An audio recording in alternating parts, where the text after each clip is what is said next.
ಭಾಳ ಪ್ರಾಮುಖ್ಯವಾದ ವಾಕ್ಯ. ಇವತ್ತಿನ ವಾಕ್ಯ ಭಾಗ 1 ಥೆಸಲೋನಿ 4ನೇ ಅಧ್ಯಾಯ 16ನೇ ವಾಕ್ಯ. ಕರ್ತನು ತಾನೇ ಆಜ್ಞಾಘೋಷದೊಡನೆಯೂ ಪ್ರಧಾನ ದೂತನ ಶಬ್ದದೊಡನೆಯೂ ದೇವರ ತುತ್ತೂರಿಯೊಡನೆಯೂ ಆಕಾಶದಿಂದ ಇಳಿದು ಬರುವನು. ಆಗ ಕ್ರಿಸ್ತನಲ್ಲಿರುವ ಸತ್ತವರು ಮೊದಲು ಎದ್ದು ಬರುವುದು. ಸಾಕು. ಹಲ್ಲೆಲೂಯ. ಕರ್ತನಾದ ಯೇಸು ಕ್ರಿಸ್ತನ 2ನೇ ಬರವಣಿಗೆ ವಿಷಯವಾಗಿ 1ನೇ ಥೆಸಲೋನಿ 4:16 ನಾವು ನೋಡ್ತೀವಿ ಯೇಸು ಯಾವ ರೀತಿ ಬರ್ತಾನೆ ಎಂಬುದಾಗಿ. ಕರ್ತನ ತಾನೇ ಆಜ್ಞಾಘೋಷದೊಡನೆ ಬರುವನಾಗಿದ್ದಾನೆ. ಯೇಸು ಸ್ವಾಮಿ ತಿರುಗಿ ಬರ್ತಾನೆ ಅಂದ ಎಷ್ಟು ಜನ ನಂಬ್ತೀರಿ? ಯೇಸು ಬರುತ್ತಾನೆ. ಯೇಸು 2000 ವರ್ಷಗಳ ಹಿಂದೆ ಯೇಸು ಅಂದ ಹೆಸರು ತಗೊಂಡು ಇಲ್ಲಿ ಪ್ರಪಂಚಕ್ಕೆ ಬಂದಿದ್ದರು. ಸುಮಾರು 1000 ವರ್ಷಗಳ ಹಿಂದೆ ಪ್ರವಾದಿಗಳು ಯೇಸುವಿನ ಬರವಣಿಗೆ ವಿಷಯವಾಗಿ ಬರೆದಿದ್ದರು. ಆ ಬರವಣಿಗೆ ವಿಷಯವಾಗಿ ಬರೆದಿರೋದನ್ನು ನೆರವೇರಿದರು. ಯೇಸು ಬಂದರು. ಏನಕ್ಕೋಸ್ಕರ ಬಂದರು? ಇಡೀ ಮಾನವ ಜನಾಂಗಗಳ ಪಾಪದ ಪರಿಹಾರಕ್ಕೋಸ್ಕರ ಯೇಸು ಈ ಪ್ರಪಂಚದಲ್ಲಿ ಬಂದರು. ಮನುಷ್ಯರನ್ನು ರಕ್ಷಿಸುವುದಕ್ಕೋಸ್ಕರ, ಪಾಪದಿಂದ, ಶಾಪದಿಂದ, ರೋಗದಿಂದ ರಕ್ಷಿಸೋದಕ್ಕೋಸ್ಕರ ಯೇಸು ಈ ಪ್ರಪಂಚದಲ್ಲಿ ಬಂದರು. ಯಾವ ರೀತಿ ಯೇಸು ನಮ್ಮನ್ನು ರಕ್ಷಿಸಿದರು?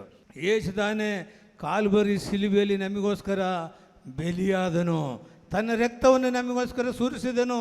ಕಾಲ್ವರಿ ಶಿಲುಬೆಯಲ್ಲಿ ಯೇಸು ಸತ್ತನು, ಉಣಲ್ಪಟ್ಟನು. 3ನೇ ದಿವಸ ಯೇಸು ಎದ್ದು ಬಂದು ಯೇಸು ಇವತ್ತು ಜೀವಿಸ್ತಾ ಇದ್ದಾನೆ. Hallelujah, hallelujah. ಈ ಪ್ರಪಂಚದಲ್ಲಿ ಎಲ್ಲರಿಗೂ ಕಾಣಿಸಿಕೊಂಡು ಪರಲೋಕಕ್ಕೆ ಏರಿ ಹೋಗಿದ್ದಾನೆ. ದೇವರ ಬಲಭಾಗದಲ್ಲಿ ಆಸನಾರೂಢನಾಗಿ ಕೂತ್ಕೊಂಡಿದ್ದಾನೆ.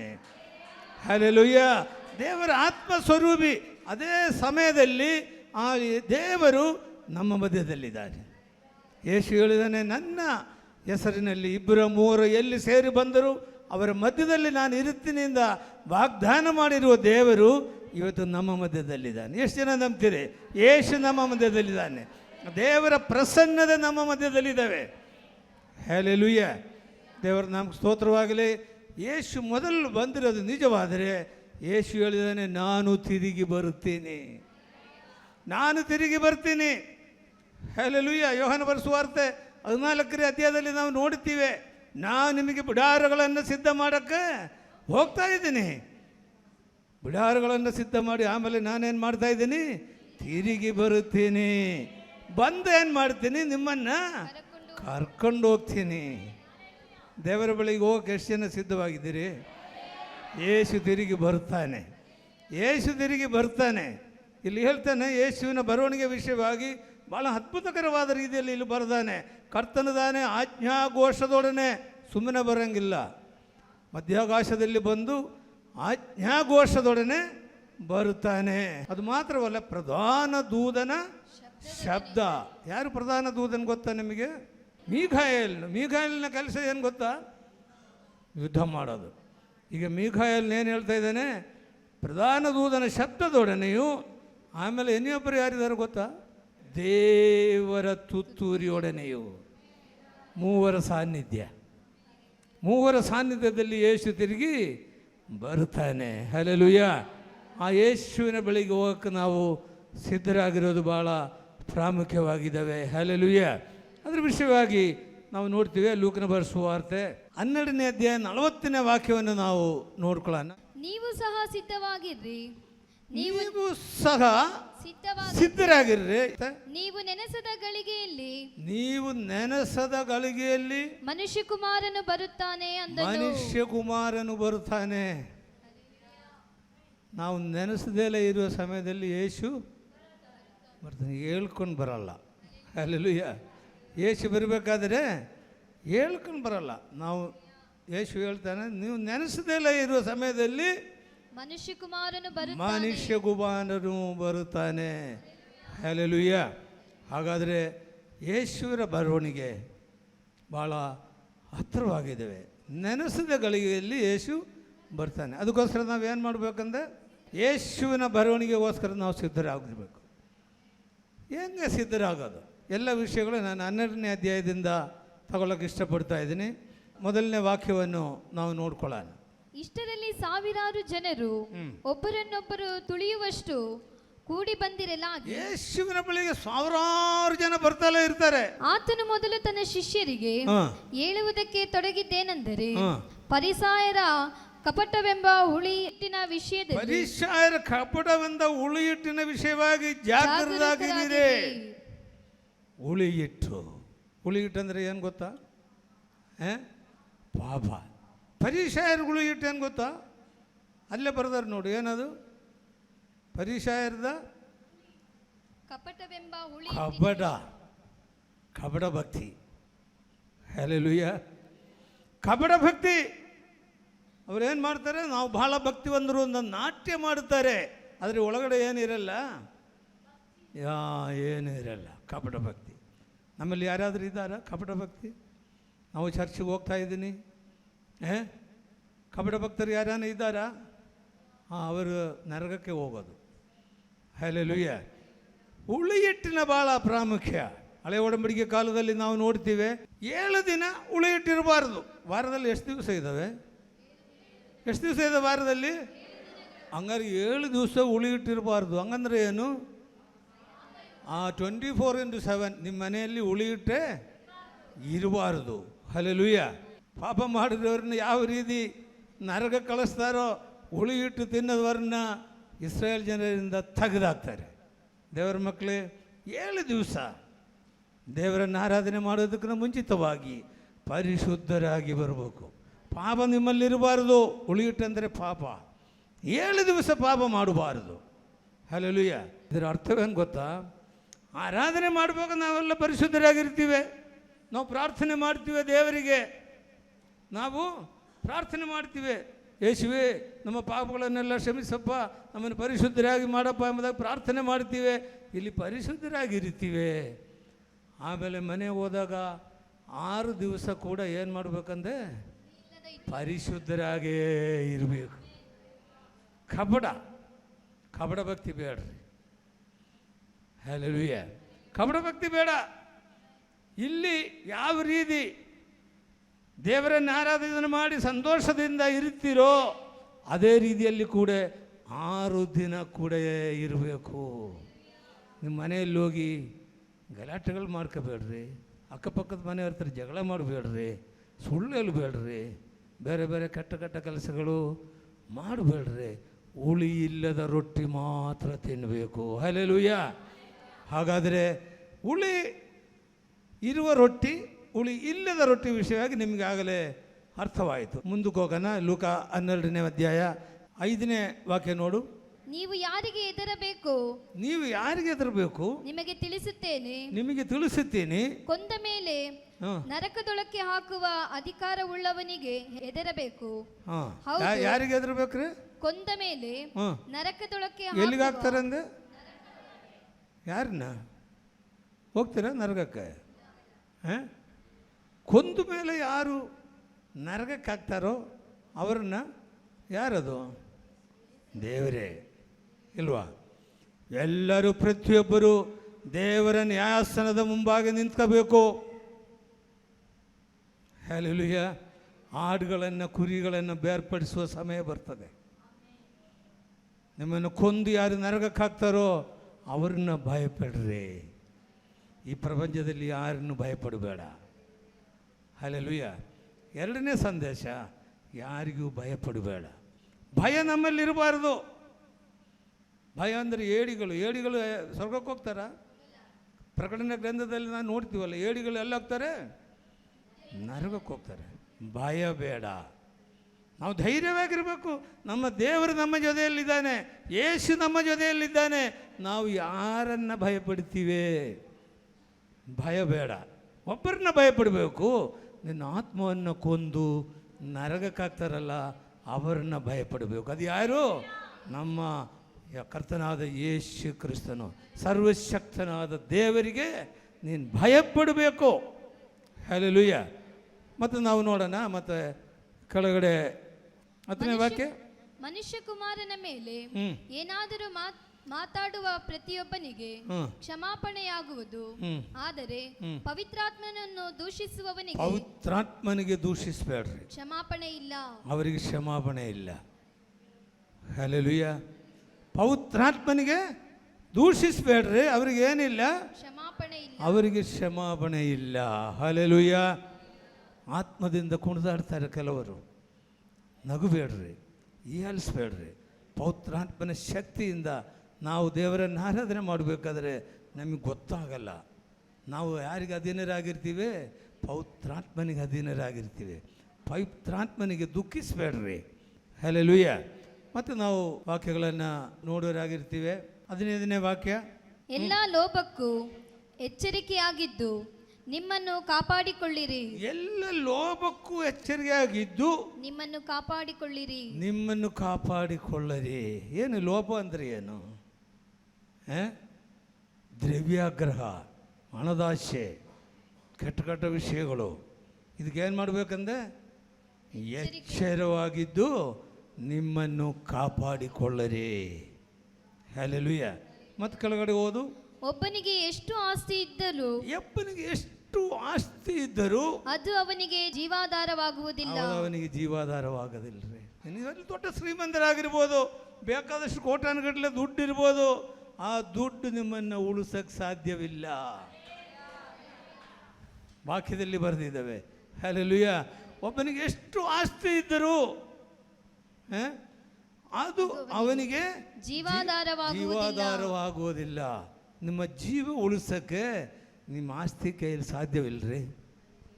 ಹಲ್ಲೆಲೂಯಾ. ಒಬ್ಬನಿಗೆ ಭಾಳ ಆಸ್ತಿವಂತ ಇದ್ದ, ಭಾಳ ಆಸ್ತಿವಂತ, ಮಿಲ್ಲುಗಳು ಅವು ಇವೆಲ್ಲ ಇದ್ದ. ಸುವಾರ್ತೆ ಸಾರಿದರೆ ನಾವು ನಂಬ್ತೀವಿ, ಯೇಸ್ವಾಮಿ ನಂಬ್ತೀವಿ, ಪೂರ್ಣವಾಗಿ ನಂಬಬೇಕಾದ್ರೆ ನನಗೆ ಸ್ವಲ್ಪ ಟೈಮ್ ಬೇಕು ಎಂಬುದಾಗಿ ಹೇಳಿದರು. ಆದರೆ ಏನಾಯಿತು ಗೊತ್ತಾ? ಅವನು ಏಕ್ದಮ್ ಕಾಯಿಲೆ ಬಂದು ಶರೀರದ ಒಳಗಡೆ ಇರುವಲ್ಲಿ ಅಂಗಗಳು ಫೇಲ್ ಆಗ್ಬಿಡ್ತು. ಆಸ್ಪತ್ರೆಗೆ ಹೋದ, ಜೋಬಿನಲ್ಲಿ 5 ಲಕ್ಷ ಇಟ್ಕೊಂಡು ಹೋದ. ಡಾಕ್ಟ್ರಿಗೆ ಹೇಳಿದೆ, ಡಾಕ್ಟ್ರೇ ನನ್ನ ಜೋಬಿನಲ್ಲಿ 5 ಲಕ್ಷ ಇದ್ದಾವೆ, ನನ್ನನ್ನು ಉಳಿಸು. ಡಾಕ್ಟ್ರ್ ಏನಂತ ಗೊತ್ತಾ? ನಿನ್ನನ್ನು ಉಳಿಸೋಕ್ಕೆ ನಾನು ದೇವರಲ್ಲಪ್ಪ, ನಿನ್ನನ್ನು ಉಳಿಸೋಕ್ಕೆ ನಾನು ದೇವರಲ್ಲ, ದೇವರೇ ನಿನ್ನನ್ನು ಉಳಿಸ್ಬೇಕು. ಈ ವಾಕ್ಯದಲ್ಲಿ ಏನು ಬರೆದಿದ್ದೇವೆ? ನಿನ್ನ ಆಸ್ತಿ ನಿನ್ನನ್ನು ಕಾಪಾಡಲ್ಲ, ಆಸ್ತಿ ನಿನ್ನನ್ನು ಉಳಿಸಲ್ಲ, ಆಸ್ತಿ ನಿನ್ನನ್ನು ಜೀವ ಕೊಡೋಕ್ಕೆ ಸಾಧ್ಯವಿಲ್ಲ. ಆಮೇಲೆ ಯೇಸುಸ್ವಾಮಿ ಒಂದು ಸಾಮ್ಯವಾಗಿ ಕೆಳಗಡೆ ಹೇಳೋದನ್ನು ನಾವು ನೋಡ್ತೀವಿ. ಅದೇನೆಂದರೆ, ಒಬ್ಬನೊಬ್ಬ ಐಶ್ವರ್ಯವಂತನ ಭೂಮಿಯು ಚೆನ್ನಾಗಿ ಬೆಳೆಯಿತು. ಸೋಟಾಗಿ ಹೇಳ್ಬಿಡ್ತೀನಿ, ಒಬ್ಬನೊಬ್ಬ ಐಶ್ವರ್ಯವಂತನ ಭೂಮಿಯು ಚೆನ್ನಾಗಿ ಬೆಳೆಯಿತು. ಅವನೊಬ್ಬ ಐಶ್ವರ್ಯವಂತನು. ಇಲ್ಲಿ ಮೇಲೆ ಏನು ಹೇಳಿದ್ದಾರೆ? ನಿಮ್ಮ ಆಸ್ತಿ ನಿಮ್ಮನ್ನು ಉಳಿಸಲ್ಲ ಅಂತಾರೆ. ಇವನ ಬೇಕಾದಷ್ಟು ಬೆಳೆ, ಹಳೆ ಕಾಲದಲ್ಲ ರೈತರೇ ಸಾಹುಕಾರಗಳು. ಈಗೆಲ್ಲ ಏನೇನೋ ಬಿಸ್ನೆಸ್ಗಳೆಲ್ಲ ಬಂದಿದ್ದಾವೆ. ಆದರೆ ಆವಾಗ ಯಾರು ಜಾಸ್ತಿ ಬೆಳೀತಾರೋ, ಯಾರು ಜಾಸ್ತಿ ಜಮೀನುಗಳಿದ್ದುಕೊಂಡು ಜಾಸ್ತಿ ಬೆಳೆ ತೆಗಿತಾರೋ ಅವರೇ ಶ್ರೀಮಂತರು. ಇಲ್ಲಿ ಏನು ಹೇಳ್ತಾ ಇದ್ದಾರೆ ನೋಡ್ರಿ, ಒಬ್ಬರೊಬ್ಬ ಐಶ್ವರ್ಯವಂತನು ಭೂಮಿ ಚೆನ್ನಾಗಿ ಬೆಳೆಯಿತು, ಆಗ ಅವನು ತನ್ನೊಳಗೆ ನಾನೇನು ಮಾಡಲಿ, ನನ್ನ ಬೆಳೆಯನ್ನು ತುಂಬಿಡುವುದಕ್ಕೆ ನನಗೆ ಸ್ಥಳವಿಲ್ಲಲ್ಲ ಎಂದು ಆಲೋಚಿಸಿದನು. ಅಷ್ಟೊಂದು ಬೆಳೆ, ಆ ಬೆಳೆ ಎಲ್ಲ ತುಂಬಿ ಇಡೋಕ್ಕೆ ಸ್ಥಳವಿಲ್ಲ, ಜಾಗ ಇಲ್ಲ ಎಂದು ಆಲೋಚಿಸಿ ಒಂದು ಕೆಲಸ ಮಾಡುತ್ತೇನೆ, ನನ್ನ ಕಣಜಗಳನ್ನು ಕೀಳಿಸಿ ಅವುಗಳಿಗಿಂತ ದೊಡ್ಡ ಕಣಜಗಳನ್ನು ಕಟ್ಟಿಸುವೆನು. ಅಲ್ಲಿ ನನ್ನ ಎಲ್ಲ ದವಸ ಧಾನ್ಯಗಳನ್ನು ಸರಕುಗಳನ್ನು ತುಂಬಿಟ್ಟು ನನ್ನ ಜೀವಾತ್ಮಕ್ಕೆ ಜೀವವೇ ಅನೇಕ ವರ್ಷಗಳಿಗೆ ಬೇಕಾದಷ್ಟು ಸರಕು ನಿನಗೆ ಬಿದ್ದದೆ, ಸರಕು ಬಿದ್ದಿದ್ದಾವೆ, ವಿಶ್ರಮಿಸಿಕೋ, ಊಟ ಮಾಡು, ಕುಡಿ ಸುಖಪಡು ಎಂದು ಹೇಳುವೆನು. ಸುಖಪಡು, ಮಜಾ ಮಾಡು ಎಂಬುದಾಗಿ ಹೇಳುವನು. ಯಾರಿಗೆ ಹೇಳೋನಂದೆ? ಅವನೇ ತನ್ನ ಆತ್ಮಕ್ಕೆ ಹೇಳ್ತಾ ಇದ್ದಾನಂತೆ. ಹಲ್ಲೆಲೂಯಾ. ಅವನೇ ತನ್ನ ಆತ್ಮಕ್ಕೆ ಹೇಳ್ತಾನೆ. ಅವನ ಅಹಂಕಾರ ಎಷ್ಟು ಮಟ್ಟಿಗೆ ನೋಡ್ರಿ. ಚೆನ್ನಾಗಿ ಬೆಳೆ ಬೆಳೀತಂದೆ. ಅವನೇ ಹೇಳ್ತಾ ಇದ್ದಾನೆ, ಎಷ್ಟು ವರ್ಷ ಬೇಕಾದ್ರೂ ಜೀವಿಸೋಕ್ಕೆ ನನ್ನ ಹತ್ರ ಇದ್ದಾವೆ. ಹಲ್ಲೆಲೂಯಾ. ಮತ್ತು ಓದೋದನ್ನ, ಆದರೆ ದೇವರು ಅವನಿಗೆ ಬುದ್ಧಿಹೀನನು ನೀನು. ಆಸ್ತಿವಂತರಿಗೆ ದೇವರು ಹೇಳ್ತಾ ಇದ್ದಾರೆ, ಬುದ್ಧಿಹೀನನ ನೀನು. ದೇವರು ಮೊದಲೇನು ಹೇಳಿದ್ದಾರೆ, ನಿನ್ನ ಆಸ್ತಿ ನಿಮಗೆ ಜೀವಾಧಾರ ಆಗೋದಿಲ್ಲ. ಇಲ್ಲಿ ಇವನೇನು ತಿಳ್ಕೊಂಡಿದ್ದಾನೆ, ಆಸ್ತಿಯಿಂದ ಜೀವಿಸಿಬಿಡ್ತೀನಿ ಅಂತ ಹೇಳ್ತಾ ಇದ್ದಾನೆ. ದೇವರೇನು ಹೇಳ್ತಾ ಇದ್ದಾನೆ, ಬುದ್ಧಿಹೀನನು ನೀನು. ಇವತ್ತು ರಾತ್ರಿ ನಿನ್ನ ಪ್ರಾಣವನ್ನು ನಿನ್ನ ಕಡೆಯಿಂದ ಕೇಳುವರು. ಇವತ್ತು ರಾತ್ರಿ ನಿನ್ನನ್ನು ತೆಗಿತೀನಪ್ಪ ನಾನು ಅಂತಾರೆ ದೇವರು. ಹಲ್ಲೆಲೂಯಾ. ನಾಳೆ ಇಲ್ಲ, ಇವತ್ತೇ. ಹಲ್ಲೆಲೂಯಾ. ಇವತ್ತು ರಾತ್ರಿ ನಿನ್ನ ಪ್ರಾಣವನ್ನು ನಿನ್ನ ಕಡೆಯಿಂದ ತೆಗೆದುಕೊಳ್ಳುವನು. ಆಗ ನೀನು ಸಿದ್ಧ ಮಾಡಿಟ್ಟಿರುವುದು ಯಾರಿಗಾಗುವುದು? ನೀನು ಸಿದ್ಧ ಮಾಡಿ ಇಟ್ಟಿರುವುದು ಯಾರಿಗಾಗೋದು? ಹಲ್ಲೆಲೂಯಾ. ದೇವರ ಮಕ್ಕಳೇ, ಆಸ್ತಿ ಯಾರನ್ನು ರಕ್ಷಿಸಲ್ಲ. ಎಷ್ಟು ಆಸ್ತಿ ಇದ್ರೂ ಅದು ಜೀವಾಧಾರವಾಗೋದಿಲ್ಲ. ಹಲ್ಲೆಲೂಯಾ. ಭಾಳ ದೊಡ್ಡ ಆಸ್ತಿ ಇಟ್ಕೊಂಡ್ರೆ ನಾನೆಲ್ಲ ಸಾಕು, ನನಗೆ ದೇವರು ಬೇಡ, ದಂಡರು ಬೇಡ, ನಾನು ಚೆನ್ನಾಗಿರ್ತೀನಿ ಮನಸ್ಸಿನಾಗ ಆಲೋಚಿಸಿದ್ರ, ದೇವರು ಹೇಳ್ತಾ ಇದ್ದಾನೆ, ನೀನು ಬುದ್ಧಿಹೀನನು. ನೀನು ಬುದ್ಧಿ ಇಲ್ಲಪ್ಪ, ನಿನಗೆ ಬುದ್ಧಿ ಇಲ್ಲ. ಬುದ್ಧಿ ಇದ್ರೆ ಈ ಥರ ಮಾಡ್ತಿದ್ರ? ನಿನಗೇನಿಲ್ಲ, ಬುದ್ಧಿಹೀನನು ನೀನು. ಹಲ್ಲೆಲೂಯಾ. ಇವತ್ತು ರಾತ್ರಿ ನಿನ್ನನ್ನು ತೆಗೆದು ಬಿಡ್ತೀನಿ, ನಿನ್ನ ಆಸ್ತಿ ಯಾರಿಗಾಗುತ್ತಪ್ಪ? ದೇವರ ಮಕ್ಕಳೇ, ಭಾಳ ಗಮನ ಇಟ್ಟು ಕೇಳಬೇಕು. ನಮ್ಮ ಆಸ್ತಿ, ದುಡ್ಡು, ಅಂದಸ್ಸು, ಐಶ್ವರ್ಯವು ನಮ್ಮನ್ನು ರಕ್ಷಿಸೋಕ್ಕೆ ಸಾಧ್ಯವಿಲ್ಲ. ರಕ್ಷಿಸಲಾರದು. ನೀನು ಎಷ್ಟನ್ನು ಮಾಡಿ ಇಟ್ಕೊಂಡ್ರೆ ಅದು ನಿಮ್ಮನ್ನು ರಕ್ಷಿಸಲಾರದು. ಹಲ್ಲೆಲೂಯಾ. ಮತ್ತು ನಾವು ಕೆಳಗಡೆ ಓದ್ಕೊಳ್ಳೋಣ. ಮತ್ತು ಲೂಕನ ಸುವಾರ್ತೆ 12:25 ವಾಕ್ಯ ನೋಡ್ಕೊಳ್ಳೋಣ. ಚಿಂತೆ ಮಾಡಿ ಮಾಡಿ ಒಂದು ಮೊಳ ಉದ್ದ ಬೆಳೆಯುವುದು ನಿಮ್ಮಲ್ಲಿ ಯಾರಿಂದಾದೀತು? ಏನ್ರಿ, ಯಾಕ್ರೆ ಚಿಂತೆ ಮಾಡ್ತೀರಾ? ಇಲ್ವಾ? ನಾಳೆಗೆ ಏನು ಮಾಡ್ತೀಯ? ನಮ್ಮ ಮಕ್ಕಳಿಗೆ ಏನು ಮಾಡ್ತೀವಿ? ಮಕ್ಕಳಿಗೆ ಹೆಣ್ಮಕ್ಳು ಮದುವೆ ಮಾಡಬೇಕಲ್ಲ, ಹೆಂಗೆ ಮಾಡೋದು? ಮಕ್ಕಳನ್ನ ಓದಿಸ್ಬೇಕಲ್ಲ, ಏನು ಮಾಡೋದು? ಇಲ್ಲಿ ದೇವರೇನು ಹೇಳ್ತಾ ಇದ್ದಾನೆ, ಯಾಕಪ್ಪ ಚಿಂತೆ ಮಾಡ್ತೀರ? ಚಿಂತೆ ಮಾಡಿ ಒಂದು ಮೊಳ ಯಾರನ್ನ ಉದ್ದ ಆಗಿದೆಯಾ? ಹಲ್ಲೆಲೂಯಾ. ದೇವರ ನಾಮಕ್ಕೆ ಸ್ತೋತ್ರವಾಗಲಿ. 29 ವಾಕ್ಯ ಓದು. ಏನು ಕುಡಿಯಬೇಕು, ಏನು ಊಟ ಮಾಡಬೇಕು, ಏನು ಊಟ ಮಾಡಬೇಕು, ಏನು ಕುಡಿಯಬೇಕು ಎಂದು ತವಕ ಪಡಬೇಡಿರಿ ಮತ್ತು ಅನುಮಾನ ಪಡಬೇಡಿರಿ. ಅನುಮಾನ ಪಡಬೇಡ್ರಿ. ಇವೆಲ್ಲವುಗಳ ಮೇಲೆ ಇಹಲೋಕದ ಜನಗಳು ತವಕ ಪಡುತ್ತಾರೆ. ಇಹಲೋಕದ ಜನಗಳು ತವಕ ಪಡುತ್ತಾರೆ. ಈ ಲೋಕ ಜನಗಳು ಇದಾರಲ್ಲ, ಅವರು ಇವೆಲ್ಲ ಚಿಂತೆ ಮಾಡಿಕೊಂಡು ತಲೆ ಕೆಡಿಸ್ಕೊಂಡು ಕೆಲವರೆಲ್ಲ ಆತ್ಮಹತ್ಯೆ ಮಾಡ್ಕೊಳ್ತಾರೆ, ಕೆಲವರು ಜೀವನೇ ಸಾಕಂದಾರೆ. ಅದು ಯಾರು? ಈ ಲೋಕದ ಜನಗಳು. ಅದಕ್ಕೆ ಆತ್ಮಹತ್ಯೆಗಳು ದಿವಸ ಜಾಸ್ತಿ ಆಗ್ತಾ ಇದ್ದಾವೆ. ಜಾಸ್ತಿ ಸಾಲ ಆದಾಗ ಹೆಂಗಪ್ಪ ತೀರಿಸೋದು, ತಲೆ ಕೆಡಿಸ್ಕೊಳ್ಳೋದು, ಆತ್ಮಹತ್ಯೆ ಮಾಡ್ಕೊಳ್ಳೋದು. ಕೆಲವರು ಬೇರೆ ಬೇರೆ ವಿಷಯಗಳಿಗೆ ಆತ್ಮಹತ್ಯೆ ಮಾಡ್ಕೊಳ್ಳೋದು. ಚಿಂತೆ ಮಾಡಬೇಡಿರಿ. ಹಲ್ಲೆಲೂಯಾ. ಮತ್ತೆ ನೋಡು, ಇವು ನಿಮಗೆ ಅವಶ್ಯವೆಂದು ನಿಮ್ಮ ತಂದೆಗೆ ತಿಳಿದಿದೆ. ಹಲ್ಲೆಲೂಯಾ. ನಿಮ್ಮ ತಂದೆಗೆ ಗೊತ್ತರೆ ನಿಮಗೇನೇನು ಬೇಕು ಅಂದ. ನಿಮ್ಮ ತಂದೆಗೆ ಗೊತ್ತು ನಿಮಗೇನು ಬೇಕು ಅಂದ. ನಿಮಗೆ ತಕ್ಕ ಸಮಯದಲ್ಲಿ ಒದಗಿಸುವ ಒಬ್ಬ ದೇವರಿದ್ದಾನೆ. ನಾವು ಇದಕ್ಕೆಲ್ಲ ಅನುಭವಿಸ್ತಾರೆ. ಹಲ್ಲೆಲೂಯಾ. ನಾವು ಅನುಭವಿಸ್ತಾರೆ. ಇಲ್ಲಿ ಟೈಮ್ ಇಲ್ಲ ಹೇಳೋಕ್ಕಿಲ್ಲ, ದಟ್ಟಿ ಎಲ್ಲ ಹೇಳ್ಬಿಡ್ತಿದ್ದೆ. ಹಲ್ಲೆಲೂಯಾ. ಯಾರಿಗೆ ಗೊತ್ತಿವಲ್ಲ? ನಿಮ್ಮ ತಂದೆ ದೇವರಿಗೆ ಗೊತ್ತು ನಿಮಗೇನು ಬೇಕು ಏನಿಲ್ಲ ಎಂಬುದಾಗಿ. ಯಾರಿಗೆ ಗೊತ್ತು? ದೇವರಿಗೆ ಗೊತ್ತು. ಹಲ್ಲೆಲೂಯಾ. ಮತ್ತೆ ನೋಡಿ ಕೆಳಗಡೆ, ನೀವಾದರೂ ದೇವರ ರಾಜ್ಯಕ್ಕಾಗಿ ತವಕ ಪಡಿರಿ. ದೇವರ ರಾಜ್ಯಕ್ಕಾಗಿ ನೀವು ತವಕ ಪಡ್ರಿ. ಇದರ ಕೂಡ ಅವು ನಿಮಗೆ ದೊರಕುವುದು. ಹಲ್ಲೆಲೂಯಾ.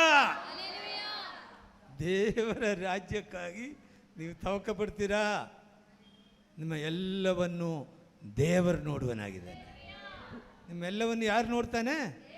ದೇವರು ನೋಡುವನಾಗಿದ್ದಾನೆ. ಹಲ್ಲೆಲೂಯಾ. ದೇವರ ನಾಮಕ್ಕೆ ಸ್ತೋತ್ರವಾಗಲಿ. ಇಲ್ಲಿ ನಾವು ಏನು ನೋಡ್ತೀವಿ? ಚಿಂತೆ ಮಾಡಬೇಡ್ರಿ. ನಾವು ಒಟ್ಟು 7 ವಿಷಯಗಳು. ಮೊದಲನೇದಾಗಿ ಯೇಸುವಿನ 2ನೇ ಬರವಣಿಗೆ, 2ನೇದಾಗಿ ಹುಳಿ ಹಿಟ್ಟನ್ನು ತಿನ್ನಬಾರದು, 3ನೇದಾಗಿ ಭಯಪಡಬಾರದು, 4ನೇದಾಗಿ ಪೌತ್ರಾತ್ಮನನ್ನು ನಿಂದಿಸಬಾರದು, 5ನೇದಾಗಿ ನಿನ್ನ ಆಸ್ತಿ ನಿಮ್ಮನ್ನು ಉಳಿಸೋಕ್ಕೆ ಸಾಧ್ಯವಿಲ್ಲ. ಹಲ್ಲೆಲೂಯಾ. 6ನೇದಾಗಿ ಚಿಂತೆ ಮಾಡಬೇಡಿರಿ, ದೇವರ ರಾಜ್ಯಕ್ಕೋಸ್ಕರ ತವಕ ಪಡ್ರಿ, ಆವಾಗ ನಿಮಗೆಲ್ಲವನ್ನೂ ದೊರಕುವುದು. ದೇವರ ರಾಜ್ಯಕ್ಕೋಸ್ಕರ ತವಕ ಪಡಬೇಕು. ಹಲ್ಲೆಲೂಯ. ಆಮೇಲೆ ನೋಡ್ರಿ, ಲೂಕ 12:35 ವಾಕ್ಯವನ್ನು ನೋಡ್ಕೊಳ್ಳೋಣ. ಲೂಕ 12:35. ನಿಮ್ಮ ನಡುಗಳು ಕಟ್ಟಿರಲಿ, ನಿಮ್ಮ ನಡುಗಳು ಕೆಟ್ಟಿರಲಿ, ನಿಮ್ಮ ದೀವಟ್ಟಿಗೆಗಳು ಉರಿಯುತ್ತಾ ಇರಲಿ, ನಿಮ್ಮ ದೀವಟ್ಟಿಗಳು ಉರಿಯುತ್ತಾ ಇರಲಿ, ಉರಿತಾ ಇರಲಿ. ಇಷ್ಟು ತಂಗ ನಾವು ಏನು ಮಾತಾಡಿದ್ದೀವಿ ಗೊತ್ತಾ? ನೀವು ಏನು ಮಾಡಬಾರದು, ಭಯಪಡಬಾರದು, ಹುಳಿಹಿಟ್ಟನ್ನು ತಿನ್ನಬಾರ್ದು, ಎಲ್ಲ ಮಾಡಬಾರ್ದು ಅಂತ ಎಷ್ಟು ತಂಗ ಹೇಳಿದ್ದೀವಿ. ಈಗ ನೀವು ಯಾವುದು ಮಾಡಬೇಕು ಎಂಬುದು ಹೇಳ್ತಾ ಇದ್ದೀನಿ. ಏನು ಮಾಡಬೇಕು? ದೇವರ ರಾಜ್ಯಕ್ಕೋಸ್ಕರ ತವಕ ಪಡಬೇಕು. ಇಲ್ಲಿ ಎರಡನೇದಾಗಿ ಇಲ್ಲಿ ಏನು ಹೇಳ್ತಾ ಇದ್ದೀರಿ? ನಿಮ್ಮ ನಡುಗಳು ಕಟ್ಟಿರಲಿ, ನಿಮ್ಮ ನಡುಗಳು ಕೆಟ್ಟಿರಲಿ. ಭಾಳ ಅರ್ಥವಿದಾವೆ ಇದರಲ್ಲಿ, ಗೊತ್ತಾ? ನಡು ಕೆಡ್ತಾರೆ ಅಂದೆ. ನಮ್ಮ ಯೇಸು ಸ್ವಾಮಿ ನಡು ಕೆಟ್ಟಿದ್ರು ಗೊತ್ತಾ ನಿಮಗೆ? ಶಿಷ್ಯರನ್ನ ಪಾದಗಳು ತೊಳಿಬೇಕಾದ್ರೆ ಯೇಸು ಸ್ವಾಮಿ ನಡುವನ್ನು ಕೆಟ್ಟಿದರು. ಏನಿದ್ರ ಅರ್ಥ? ತನ್ನನ್ನು ತಾನೇ ತಗ್ಗಿಸಿಕೊಂಡನು. ಹಲ್ಲೆಲೂಯ. ಯೇಸು ತನ್ನನ್ನು ತಾನೇ ತಗ್ಗಿಸಿಕೊಂಡನು. ಸರ್ವಶಕ್ತನಾದ ದೇವರು ಆ ಮಹಿಮೆಯನ್ನು ಬೇಡವೆಂದು ಅನ್ನಿಸ್ಕೊಂಡು ಈ ಪ್ರಪಂಚದಲ್ಲಿ ಬಂದು ಮಾನವರಾಗಿ ಜನಿಸಿ ತನ್ನನ್ನು ತಾನೇ ತಗ್ಗಿಸಿಕೊಂಡನು, ನಡುವನ್ನು ಕೆಟ್ಟಿದರು. ನೀವು ನೋಡ್ತಿರಲ್ಲ, ಈಗ ನನಗೆ ಗೊತ್ತಿಲ್ಲ, ಮೊದಲೆಲ್ಲ ಮದುವೆಗಳಲ್ಲಿ ಅನ್ನ ಬಡಿಸ್ಬೇಕಾದ್ರೆ ಒಂದು ಟವಲ್ ತಗೊಂಡು ನಡು ಕೆಡ್ತಾಯಿದ್ರು, ಇಲ್ವಾ? ನೋಡಿದಿರ ನೀವು? ಯಾಕೆ ಕೆಡ್ತಾಯಿದ್ರು ಗೊತ್ತಾ? ನಾವು ನಿಮ್ಮ ದಾಸರು, ನಾವು ನಿಮ್ಮ ದಾಸರು. ಏನು ಸುಮ್ಮನೆ ಕೆಡ್ತಾರೆ ಅಂತ ತಿಳ್ಕೊಂಡಿದ್ದೀರಾ? ಅಲ್ಲ. ಯೇಸು ಸ್ವಾಮಿ ಯಾಕೆ ನಡು ಕಟ್ಟಿದರು? ನಾನು ದಾಸನು. ತನ್ನನ್ನು ತಾನೇ ತಗ್ಗಿಸಿಕೊಂಡ್ರು. ತಗ್ಗಿಸ್ಕೊಳ್ಳೋಕೆ ತಯಾರಿದ್ದೀರಾ? ಎಷ್ಟು ಜನ ತಗ್ಗಿಸ್ಕೊಳ್ತೀರಿ? ಹಲ್ಲೆಲೂಯ. ಅದನ್ನು ಓದು ಮತ್ತೆ. ನಿಮ್ಮ ನಡುಗಳು ಕಟ್ಟಿರಲಿ, ನಿಮ್ಮ ನಡುಗಳು ಕಟ್ಟಿ ಇರಲ್ಲ. ಯಾವಾಗಲೂ ಕಟ್ಟಿ ಇರಬೇಕು. ನಿಮ್ಮ ದೀವಟ್ಟಿಗೆಗಳು ಅಹಂಕಾರ ಬೇಡ, ಜಂಬ ಬೇಡ. ಯಾವಾಗಲೂ ನಿಮ್ಮ ನಡುವನ್ನು ಕಟ್ಟಿ ಇರಬೇಕು. ಹಂಗಂದ್ರೆ ಟವಲ್ ತಗೊಂಡು ಕಟ್ಕೊಂಡು ಓಡಾಡೋದು ನಾನು ಹೇಳ್ತಾ ಇಲ್ಲ. ನಿನ್ನ ಜಂಬ ಎಲ್ಲ ತೆಗೆದು ಹಾಕ್ಬಿಟ್ಟು ನೀವು ತಾಳ್ಮೆಯಿಂದ ಇರರಿ. ಹಲ್ಲೆಲೂಯ. ಯೇಸು ನಮಗೆ ಮಾದರಿ ತೋರಿಸಿದ್ದಾನೆ. ಯೇಸು ನಮಗೆ ಮಾದರಿ ತೋರಿಸಿದ್ದಾನೆ. ನಾವು ತಾಳ್ಮೆಯಿಂದ ಇರಬೇಕು. ಎರಡನೇ ಭಾಳ ಪ್ರಾಮುಖ್ಯವಾದ ವಿಷಯ ನೋಡೋದೇನು? ನಿಮ್ಮ ದೀವಟ್ಟಿಗೆಗಳು ಉರಿಯುತ್ತಾ ಇರಲಿ. ನಿಮ್ಮ ದೀವಟ್ಟಿಗೆಗಳು ಉರಿಯುತ್ತಾ ಇರಲಿ, ದೀವಟ್ಟಿಗಳು ಉರಿಯುತ್ತಾ ಇರಲಿ, ಉರಿತಾ ಇರಲಿ. Hallelujah, hallelujah, hallelujah. ಯಾವಾಗಲೂ ದೀವಟ್ಟಿಗಳ ಉರಿತಾ ಇರಬೇಕು. ಹಳೆ ಒಡಂಬಡಿಕೆ ಕಾಲದಲ್ಲಿ ಯೆರೂಸಲೇಮ್ ದೇವಾಲಯದಲ್ಲಿ ಯಾವಾಗಲೂ ಆ ದೀವಟ್ಟಿಗಳು ಉರಿತಾ ಇದ್ವು. ಎಣ್ಣೆ ಖಾಲಿ ಆದಷ್ಟು ತಕ್ಷಣ ಅದ್ರಾಗ ಎಣ್ಣೆ ಒಯ್ತಾ ಇದ್ರು. ಹಲ್ಲೆಲೂಯ. ಯಾವಾಗಲೂ ದೀವಟ್ಟಿಗಳು ಏನು ಮಾಡ್ತದೆ? ಉರಿತಾ ಇರಬೇಕು. ಅರ್ಥವಾಯ್ತಾ ನಿಮಗೆ? ಮಾತ್ಯು 25:1-13 ವಾಕ್ಯದಲ್ಲಿ ಅದರ ವಿಷಯವಾಗಿ ಬರೆದಿದ್ದೇವೆ. ಆಗ ಪರಲೋಕ ರಾಜ್ಯವು ಆರತಿಯನ್ನು ತೆಗೆದುಕೊಂಡು ಮೊದಲಿಂಗನನ್ನು ಎದುರುಗೊಳ್ಳುವುದಕ್ಕೆ ಹೊರಟು ಬಂದ 10 ಮಂದಿ ಕನ್ಯೆಯರಿಗೆ ಹೋಲಿಕೆಯಾಗಿದೆ. ಯಾವುದು ಹೋಲಿಕೆಯಾಗಿದೆ? ಪರಲೋಕ ರಾಜ್ಯವು 10 ಮಂದಿ ಕನ್ನಿಗೆ ಅವರಿಗೆ ಹೋಲಿಕೆಯಾಗಿದೆ. ಅವ್ರು ಏನು ಮಾಡಿದ್ರು ಗೊತ್ತಾ? ಎಲ್ಲರ ಕೈಯಲ್ಲಿ ಒಂದೊಂದು ದೀವಟ್ಟಿಗಳು. ಹಲ್ಲೆಲೂಯ. ಆದರೆ ಏನಾಯಿತು ಗೊತ್ತಾ? 5 ಮಂದಿ ಬುದ್ಧಿಹೀನರಿದ್ದರು, 5 ಮಂದಿ ಬುದ್ಧಿವಂತರಿದ್ದರು. ಬುದ್ಧಿವಂತರು ಏನು ಮಾಡಿದ್ರು ಗೊತ್ತಾ? ಅವರ ದೀವಟ್ಟಿಗಳು ಆರದಂಗೆ ನೋಡಿಕೊಂಡ್ರು. ಹಲ್ಲೆಲೂಯ. ದೀವಟ್ಟಿಗಳು ಆರದಂಗೆ ನೋಡಿಕೊಂಡ್ರು. ಹೆಂಗೆ? ದೀವಟ್ಟಿಗಳು ಯಾವಾಗ ಆರೋಗುತ್ತೆ? ಎಣ್ಣೆ ಇಲ್ಲಿದಾಗ ಆರೋಗುತ್ತಿಲ್ಲ. ಎಣ್ಣೆ ಇಲ್ಲಿದಲೇ ಆರೋಗುತ್ತೆ. ಪವಿತ್ರಾತ್ಮನ ಎಣ್ಣೆ, ಪವಿತ್ರಾತ್ಮನ ಎಣ್ಣೆ ಇಲ್ಲಾಂದರೆ ಎಲ್ಲ ಹಾರೋಗ್ಬಿಡ್ತದೆ. ಹಲ್ಲೆಲೂಯ. 5 ಮಂದಿ ಕನ್ಯೆಯರ ದೀವಟ್ಟಿಗಳು ಉರಿತಾ ಇದ್ದರು. ಯಾಕೆ? ಅವರಲ್ಲಿ ಏನಿತ್ತು? ಎಣ್ಣೆ ಇತ್ತು, ಎಣ್ಣೆ ಇತ್ತು. ಹಲ್ಲೆಲೂಯ. ಇವತ್ತಿನ ವಾಕ್ಯ ಸಂದೇಶದಲ್ಲಿ 5-6 ವಿಷಯಗಳು ನಾವು ಯಾವುದು ಮಾಡಬಾರ್ದು ಎಂಬುದನ್ನು ಹೇಳ್ತಾ ಇದ್ದ. ಇವಾಗ ಏನು ಮಾಡಬೇಕು ಎಂಬುದಾಗಿ ಏನು ಮಾಡಬೇಕು? ದೇವರ ರಾಜ್ಯಕ್ಕಾಗಿ ನೀತಿಗಾಗಿ ತವ ಕಟ್ಟಬೇಕು. ಆಮೇಲೆ ನಡುವನ್ನು ಯಾವಾಗಲೂ ಕಟ್ಟಿಕೊಂಡಿರಬೇಕು. ಹಂಗಂದ್ರೆ ಏನು? ಯೇಸು ಸ್ವಾಮಿ ನಮಗೆ ಮಾದರಿ ತೋರಿಸಿದ್ದಾನೆ. ಯಾವಾಗಲೂ ತಗ್ಗಿಸ್ಕೊಂಡಿರಬೇಕು. ಜಂಬ ಬಿಟ್ಬಿಡ್ರಿ, ಅಹಂಕಾರ ಬಿಟ್ಬಿಡ್ರಿ, ನಾನೇ ದೊಡ್ಡವನಿಂದೇಳಿ ಹಿಂಗೆ ಓಡಾಡ್ತಾರಲ್ಲ, ಬೇಡ. ನಡು ಕಟ್ಕೊಂಡು ಬಗ್ಕೊಂಡು ಓಡಾಡಿರಿ. ಹಲ್ಲೆಲೂಯ. ಯಾವಾಗಲೂ ಅದೇ ರೀತಿಯಲ್ಲಿ ಓಡಾಡಬೇಕು, ನಡು ಕಟ್ಕೊಂಡು ಓಡಾಡಬೇಕು. ಅದು ಮಾತ್ರವಲ್ಲ, ನಮ್ಮ ದೀವಟ್ಟಿಗಳು ಯಾವಾಗಲೂ ಉರಿತಾ ಇರಬೇಕು, ಎಣ್ಣೆ ಇರಬೇಕು, ಪವಿತ್ರಾತ್ಮನ ಅಭಿಷೇಕ ನಮ್ಮಲ್ಲಿ ಇರಬೇಕು. ಇಷ್ಟೊಂದಿದ್ರೆ ನಾವು ಏನು ಮಾಡ್ತೀವಿ? ಯೇಸುವಿನ ಬರವಣಿಗೆಯಲ್ಲಿ ಎತ್ತಲ್ಪಡ್ತೀವಿ. ನಮ್ಮ ಗುರಿ ಅದೇ ರೀ. ಇದು ನಾವು ಶಾಶ್ವತವಿಲ್ಲ. ಇಲ್ಲಿ ನಾವಿಲ್ಲಿ ಪರದೇಶಿಗಳು. ನಮ್ಮ ದೇಶ ಇದಲ್ಲ. ನಮ್ಮ ಪೌರತ್ವ ಎಲ್ಲಿ ಇದಾವೆ ಗೊತ್ತಾ? ಪರಲೋಕದಲ್ಲಿ ನಮ್ಮ ಪೌರತ್ವ ಇದ್ದಾವೆ. ನಾವೆಲ್ಲ ಪರಲೋಕಕ್ಕೆ ಹೋಗಬೇಕಾಗಿರೋರು. ಪರಲೋಕಕ್ಕೆ ಹೋಗ್ಬೇಕು ಅಂದರೆ ಈಗ ಹೇಳಿರುವುದೆಲ್ಲ ನೀವು ಮಾಡಲೇಬೇಕಾಗುತ್ತೆ. ಮಾಡ್ತೀರಾ? ಎಷ್ಟು ಜನ ಮಾಡ್ತೀರಿ? ಯೇಸು ಬರ್ತಾನೆ, ಯೇಸು ಬರ್ತಾನೆ. ಹಲ್ಲೆಲೂಯ. ಆ ವಾಕ್ಯ ಮತ್ತೊಂದು ಸರ್ತಿ ಓದಿ ನಾವು ನಿಲ್ಲಿಸ್ಬಿಡೋಣ. ಕರ್ತನು ತಾನೇ ಆಜ್ಞಾಘೋಷದೊಡನೆಯೂ, ಕರ್ತನ ಆಜ್ಞಾಘೋಷದೊಡನೆಯೂ, ಪ್ರಧಾನ ದೂತನ ಶಬ್ದದೊಡನೆಯೂ, ದೇವರ ತುತ್ತೂರಿ ತುತ್ತೂರಿಯೊಡನೆಯೂ ಆಕಾಶದಿಂದ ಇಳಿದು ಬರುವನು. ಹಲ್ಲೆಲೂಯ. ಆಕಾಶದಿಂದ ಇಳಿದು ಬರುವನು. ಆಗ ಕ್ರಿಸ್ತನಲ್ಲಿರುವ ಸತ್ತವರು ಮೊದಲು ಎದ್ದು ಬರುವರು. ನಿನ್ನ ಸತ್ತರು ಎದ್ದು ಬರ್ತಾರೆ. ಹಲ್ಲೆಲೂಯ. ನೀವು ಕ್ರಿಸ್ತನಲ್ಲಿದ್ದರೆ ನೀನು ಸತ್ರು ಎದ್ದು ಬರ್ತಾರೆ. ಕ್ರಿಸ್ತನಲ್ಲಿ ಇದ್ದೀರಾ ನೀವು? ಹಲ್ಲೆಲೂಯ. ದೀಬಟ್ಟಿ ಉರಿತಾ ಇದೆಯಾ? ಎಣ್ಣೆ ಇದೆಯಾ? ನಡುಕಡ್ತಾ ಇದೆಯಾ? ಹಂಗಾರೆ ಎದ್ದು ಬರ್ತೀರಿ. ಈ ವಾಕ್ಯಗಳಿಂದ ದೇವರು ನಮ್ಮನ್ನು ಆಶೀರ್ವದಿಸಲಿ. ನಾವು ಪ್ರಾರ್ಥನೆ ಮಾಡಿಕೊಳ್ಳೋಣ. ನಮ್ಮನ್ನು ಬಹಳವಾಗಿ ಪ್ರೀತಿ ಮಾಡುವ ಸ್ವರ್ಗೀಯ ತಂದೆಯಾದ ದೇವರೇ, ಯೇಸುವೇ, ನಿನ್ನ ಅಮೂಲ್ಯವಾದ ವಾಕ್ಯವನ್ನು ನಾವು ಕೇಳಿದ್ದೀವಲ್ಲಪ್ಪ. ಅದ್ರ ಪ್ರಕಾರವಾಗಿ ನಾವು ನಡೆಯುವಂತೆ ಪವಿತ್ರಾತ್ಮನೇ ನೀನು ನಮಗೆ ಸಹಾಯ ಮಾಡಪ್ಪ. ನಿನ್ನ ಬರವಣಿಗೆಯಲ್ಲಿ ನಾವು ಕೂಡ ತಲ್ಪಡುವರಾಗಿರಬೇಕಪ್ಪ. ನಮ್ಮ ದೀವಟ್ಟಿಗಳು ಯಾವಾಗಲೂ ಉರಿತಾ ಇರಬೇಕಪ್ಪ ಕರ್ತನೆ. ಹಲ್ಲೆಲೂಯ. ನಾವು ನಡುಕಟ್ಟದವರಾಗಿ ಯಾವಾಗಲೂ ಇರಬೇಕಪ್ಪ ಕರ್ತನೆ. ನಿನ್ನ ರಾಜ್ಯಕ್ಕಾಗಿ ನೀತಿಗಾಗಿ ತವಕಪಡುವರಾಗಿ ನಮ್ಮನ್ನು ಮಾರ್ಪಡಿಸಪ್ಪ. ಹಲ್ಲೆಲೂಯ. ಈ ವಾಕ್ಯವನ್ನು ಕೇಳುವರೆಲ್ಲರನ್ನ ನೀನು ಸಂದರ್ಶಿಸಪ್ಪ ಕರ್ತನೆ. ನೀನೇ ಅದ್ಭುತ ಮಾಡಪ್ಪ. ಯಾರ್ಯಾರು ಯೇಸು ಕ್ರಿಸ್ತನ ಮೇಲೆ ನಂಬಿಕೆ ಇಳಿದರೆ ಅಂಗೀಕಾರ ಮಾಡಲಿಲ್ವೋ ಇವತ್ತು ಅಂಗೀಕಾರ ಮಾಡುವಂತೆ ಸಹಾಯ ಮಾಡು. ಯೇಸುವಿನ ಬರವಣಿಗೆಯಲ್ಲಿ ಎತ್ತಲ್ಪಡುವಂತೆ ಸಹಾಯ ಮಾಡು. ಯೇಸು ಕ್ರಿಸ್ತನ ನಾಮದಲ್ಲಿ ಬೇಡುತ್ತೀವಿ ತಂದೆಯೇ, ಆಮೇನ್. ಈ ಕಾರ್ಯಕ್ರಮವು church of god full gospel church Chitradurga ವತಿಯಿಂದ ಪ್ರಸಾರವಾಯಿತು.